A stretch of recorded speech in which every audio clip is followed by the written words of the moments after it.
दोस्तों, अगर आपने अभी तक हमारे चैनल को सब्सक्राइब नहीं किया है तो सब्सक्राइब कर लीजिए और साथ में दी हुई नोटिफिकेशन बेल को भी टैप कर दीजिए ताकि आइंदा आने वाली वीडियोस आपको बर वक्त मिल सकें। आऊज़ु बिल्लाहि मिनश्शैतानिर्रजीम बिस्मिल्लाहिर्रहमानिर्रहीम। अल्लाहुम्मा सल्लि अला मुहम्मदिन व अला आलि मुहम्मदिन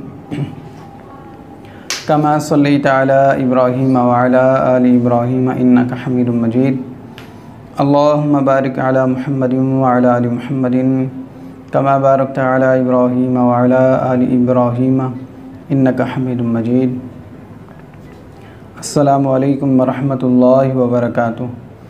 मैं हाफिज़ मोहम्मद आमिर तारिकी शाज़ली आज आपको बच्चों की शरारत छुड़ाने का अमल बताऊंगा।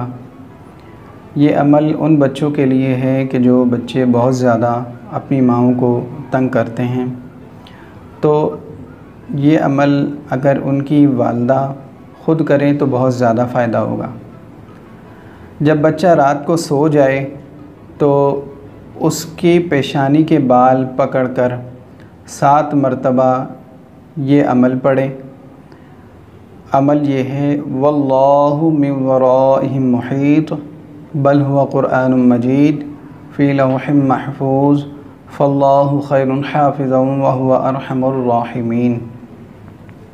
और 7 दिन तक इस अमल को पढ़ें, मगर याद रखें कि अमल बावज़ू हालत में पढ़ें। वज़ू ज़रूर कर लें। फिर उसके बाद इस अमल को 7 दिन तक 7 मरतबा पेशानी के बाल पकड़ के इस अमल को पढ़ें। इंशाअल्लाह 7 दिन के अंदर अंदर आपका जो बच्चा जो शरारती है इंशाअल्लाह वो आपको तंग करना छोड़ देगा और जैसे आप बोलेंगे इंशाअल्लाह वो आपका फर्माबरदार हो जाएगा। अगर आपको हमारी ये वीडियो अच्छी लगे तो इसको लाइक करें और हमारे चैनल को सब्सक्राइब करें। अस्सलामु अलैकुम व रहमतुल्लाहि व बरकातुहू।